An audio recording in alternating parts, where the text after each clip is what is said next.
Amigos y clientes, incumplir un contrato es un asunto gravísimo a tal punto de que el Estado colombiano interviene por medio de los jueces para proteger a los ciudadanos cumplidos de los contratantes que irrespetaron sus compromisos. Por ser un tema tan serio, es que el día de hoy vamos a ver las alternativas judiciales que tienen los interesados para exigir el cumplimiento del negocio que realizaron. Hablaremos en términos de demandas, pero enfocándolo siempre en el resultado, que en últimas es lo que le interesa a los clientes. Así que les explicaré el procedimiento para pedir la devolución del dinero, la restitución de los inmuebles, cómo se solicita el pago de las arras y la cláusula penal, y de paso hablaremos del pago de perjuicios sin dejar de mencionar qué pasa si las dos partes incumplieron el contrato. Voy a enfocar el tema hacia los contratos que le interesan a la audiencia de este canal, que son las promesas y compraventas de inmuebles en general. Puede tener la tranquilidad de que explicaré esto de la manera más simple posible, con la aclaración de que si desea el análisis de su caso y de su contrato, quedo a su disposición para brindarle una asesoría personalizada. A pesar de que usted vino a ver la forma forzosa de reclamar el cumplimiento, lo invito a que primero analice la posibilidad de solucionar amigablemente el conflicto en la medida de lo posible, porque los resultados judiciales nunca se pueden asegurar, y aparte de eso deberá gastar dinero, tiempo y tener conflictos con la otra persona. Un acuerdo entre las partes tiene la ventaja de poder modificar el contrato para que produzca efectos y llegue a un buen término que originalmente era lo que deseaban los negociantes, o en el peor de los casos se puede terminar la relación contractual sin intervención de jueces y abogados. Tiene que quedarle claro esto, ni se le ocurra modificar el contrato sin asesoría profesional. Si me está viendo en este momento es porque muy probablemente prefirió confiar en la otra persona sin asesorarse previamente, y es perfectamente entendible, pero ante la posibilidad de modificar la relación entre las partes se hace indispensable estar bien aconsejado y acompañado, preferiblemente con un especialista en contratos, para que el documento resulte efectivo y que no se vuelva un nuevo dolor de cabeza. Como yo entiendo que es muy complejo solucionar los problemas con las otras personas, especialmente en nuestro país que es propenso a los conflictos, no profundizaré más sobre estos temas amigables porque usted vino a demandar y yo le voy a explicar cómo hacerlo. El primer paso a tener en cuenta al demandar sobre contratos es tener claridad sobre lo que quiere obtener el cliente como resultado del proceso judicial. Frente a un contrato, el demandante puede pedir que se cumpla lo que firmaron o deshacer el acuerdo por el incumplimiento de la otra persona, por lo que el deber del profesional es enfocar la demanda hacia esa pretensión principal. Cuando se tiene claro el objetivo es que entramos a analizar la viabilidad de ganar el proceso teniendo como referencia el contexto que tiene en discusiones a los contratantes. La regla primordial para determinar las consecuencias de un contrato es, primero, determinar si el documento que firmaron las partes es válido y segundo, analizar si los negociantes cumplieron a cabalidad las obligaciones derivadas del acto jurídico. Las consecuencias que tendrán los contratantes serán distintas a partir del estudio de esta situación. El análisis previo de la documentación es fundamental porque el propósito de demandar es que sea el juez quien termine el conflicto y la sentencia que profiera es de obligatorio acatamiento para las partes, por lo que los profesionales debemos analizar la probabilidad de éxito para el cliente en el contexto de lo que pasó y de lo que pretende a partir del comportamiento de la otra persona. Tenemos que empezar a analizar el contrato por su validez, porque si no es válido no se puede exigir su cumplimiento. Yo sé que hablar de estos temas puede resultar confuso, pero cuando se aplica en la vida real se entiende la importancia. Si por ejemplo el cliente firmó una promesa de compraventa que no es válida, no podrá exigir el pago pactado o que le firmen las escrituras, excluyendo también la posibilidad de pedir el pago de perjuicios de ningún tipo, porque no se puede exigir el reconocimiento de un documento que no es válido a ojos del Estado colombiano. Le resumo la teoría de validez de los contratos en que la ley determina los requisitos necesarios para que un negocio produzca efectos, por lo que solo será válido si los contratantes tienen plena capacidad para realizar el acto, lo realizaron libremente sin ningún tipo de coacción o engaños de la otra persona, sin confusión alguna en cuanto a las obligaciones, y que el contrato que firmaron se ajusta a las disposiciones legales en cuanto al tipo de acuerdo y a las causas que los llevaron a contratar. Aparte de las condiciones en que se obligaron los contratantes, la ley determina las exigencias específicas que debe contener el contrato. Por ejemplo, para una promesa de compraventa, esta debe estar por escrito, con el inmueble debidamente identificado, que contenga una fecha o condición clara para ir a firmar la escritura pública de venta a una notaría determinada y todo lo relacionados con el precio, la entrega del inmueble y condiciones particulares del negocio pactado entre las partes. A lo que voy con esto es que analizar la validez del contrato no es preocupación del cliente, sino del abogado. Somos los profesionales los que encuadramos la demanda a cada situación particular para que la sentencia produzca los efectos que deseamos. Puntualmente lo que quiero que entienda de la nulidad y validez es que no se puede pedir el cumplimiento de un contrato que es nulo, pero esa falta de validez funciona como vía de salvación para muchos contratantes, y la razón está en que en la práctica lo que los clientes quieren es que les devuelvan el dinero o el inmueble según el caso y que las cosas vuelvan a ser a como eran antes de firmar la documentación. Ese tipo de devoluciones son conocidas como restituciones mutuas, que aplicadas en el contexto de contratos de inmuebles conlleva a que el juez ordene que se restituya la casa o terreno del vendedor y que a cambio él entregue el dinero que recibió el comprador. La justificación de esto radica en que si se acepta que un contrato no puede ser exigible, tampoco puede funcionar como una camisa de fuerza porque no es admisible legalmente. Cuando los abogados demandamos la nulidad del contrato, lo hacemos con el propósito de deshacer los efectos del negocio y que la sentencia a favor de nuestro cliente decrete la devolución de su dinero o del predio según el caso. La tarea del profesional consiste en llevar al convencimiento al juez de que el acuerdo no cumple los requisitos legales o de que el cliente fue presionado o engañado de alguna manera por la otra persona, por supuesto sustentado en las pruebas documentales y testimoniales que sustentan esas afirmaciones. El juez dictará sentencia a partir de lo que expuso el demandante y la defensa del otro contratante. Si determina que el contrato es nulo, ordenará las restituciones mutuas, especificando la suma que debe entregarse y la fecha en que se debe restituir el inmueble. No está de más aclarar que la suma entregada se actualiza a la fecha de la sentencia, por lo que no es lo mismo entregar dinero en 2017 que recibirlo de vuelta en 2024. Y de paso, se entra a analizar si se deben entregar los frutos y mejoras respecto del inmueble.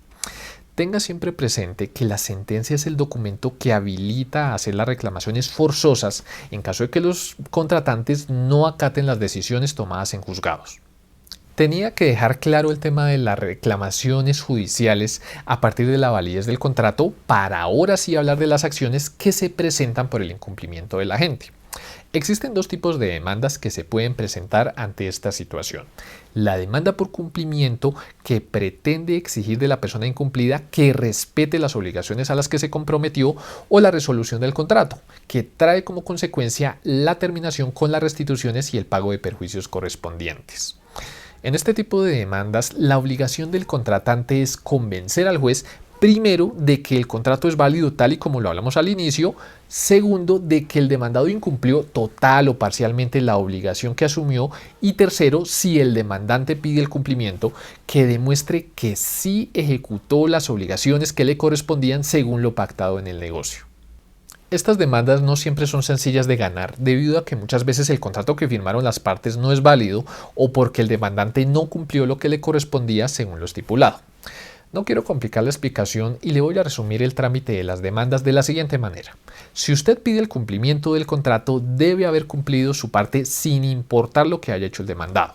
Si lo que quiere es pedir que se termine la relación contractual y obtener las restituciones correspondientes, debe pedir la resolución del contrato. En el contexto de las promesas y compraventas de inmuebles, se da el caso de que las partes no acuden a firmar la escritura, no pagan el precio convenido o no entregan la casa o terreno. Como es algo muy usual, al juez le corresponde decidir sobre el cumplimiento o la resolución a partir de las pruebas que presenta el interesado. Si, por ejemplo, el demandante solicita el cumplimiento de una promesa de compraventa, pero no puede probar que acudió a firmar la escritura, perderá el proceso. Si uno exige que el demandado cumpla basado en que el demandante sí pagó el precio acordado, pero no hay constancia de recibos o consignaciones, la petición será igualmente rechazada. Una de las características más importantes de este tipo de demandas es el pago de perjuicios a favor del contratante que sí cumplió sus obligaciones, independientemente de si desea el cumplimiento o la terminación del contrato. Disculpe si soy repetitivo, pero debe quedarle claro esto. El pago de perjuicios está sujeto a la validez del contrato y al cumplimiento del demandante. Si usted no respetó su parte del acuerdo, el negocio terminará por sentencia y se ordenarán las restituciones mutuas, pero sin reconocerse ningún tipo de indemnización. Al hablar de perjuicios automáticamente se piensa en las arras y la cláusula penal. Ya publiqué anteriormente un video sobre este tema y se lo dejo en la descripción. Por ahora necesito que entienda que la cláusula penal es una suma que se acuerda como indemnización de perjuicios y que cuando uno demanda el cumplimiento o la resolución, el juez ordena al demandado que la pague en favor del contratante cumplido.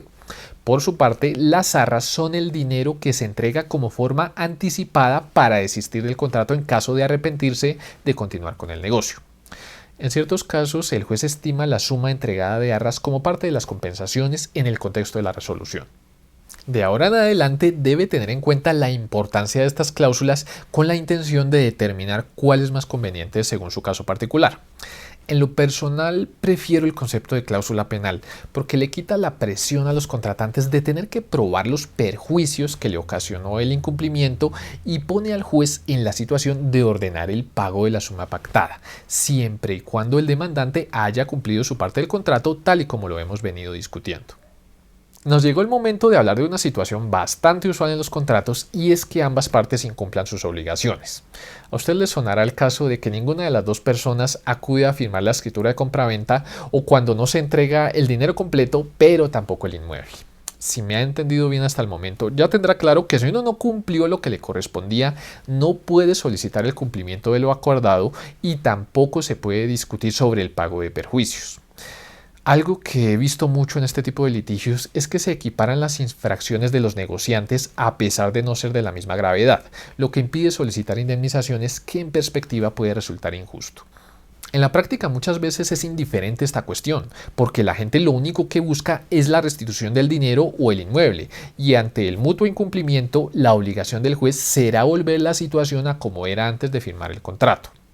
Actualmente se discute mucho sobre el tipo de demanda que debe presentarse para evidenciar que las partes no cumplieron el negocio.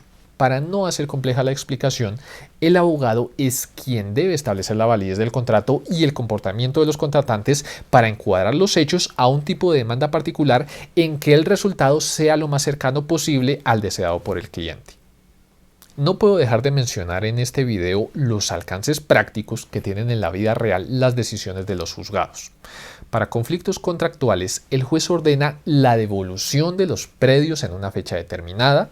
Cuando se realizaron mejoras a los inmuebles, también se reconoce en dinero estas construcciones según cada caso y eventualmente se concede el derecho de retención, que significa que si a uno le ordenan devolver un inmueble a cambio de la consignación de una suma de dinero, la entrega de la propiedad queda sujeta al pago de la suma ordenada.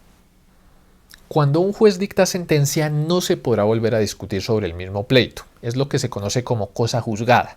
Por otra parte, esa sentencia del juez prestará mérito ejecutivo, que implica que ese documento habilita a las partes a reclamar el pago de las sumas, embargando los bienes del deudor o entregando los inmuebles coactivamente, autorizando el uso de la fuerza por parte de las autoridades policivas. Voy a dedicar la parte final de esta exposición a hablar de la prescripción. Si usted es un suscriptor, sabrá que si deja de presentar las demandas en el tiempo que indica la ley, trae como efecto práctico que no se podrá solicitar ninguna reclamación judicial. Cualquier cliente me dirá que es injusto no poder demandar, pero lo que hace la ley es blindar los actos que realizan los ciudadanos porque no puede esperarse eternamente a que las personas afectadas demanden.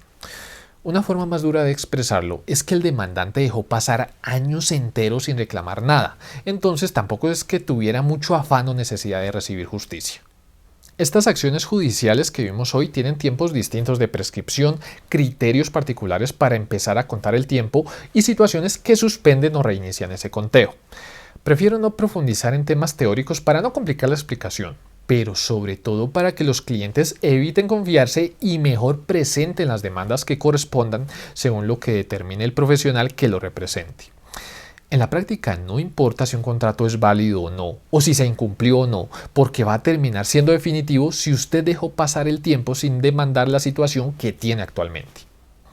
Todo lo que le expuse el día de hoy fue con el propósito de mostrarle que el Estado colombiano tiene la posibilidad de proteger los derechos de los ciudadanos que pactan contratos, pero es obligación de los negociantes ajustarse a las disposiciones legales y acudir a los despachos judiciales para acceder a la protección de su patrimonio. No dude en buscar un acuerdo amigable si lo considera conveniente o demandar ante el comportamiento desleal de la otra persona, pero sea cual sea su intención, busque asesoría profesional y atienda los consejos que le brinden. Si el video le gustó, por favor deje un me gusta, suscríbase y comuníquese con el número que aparece en la pantalla. Les habló Miguel Ángel Rodríguez Bernal, abogado especialista en contratos, y nos vemos en el próximo video.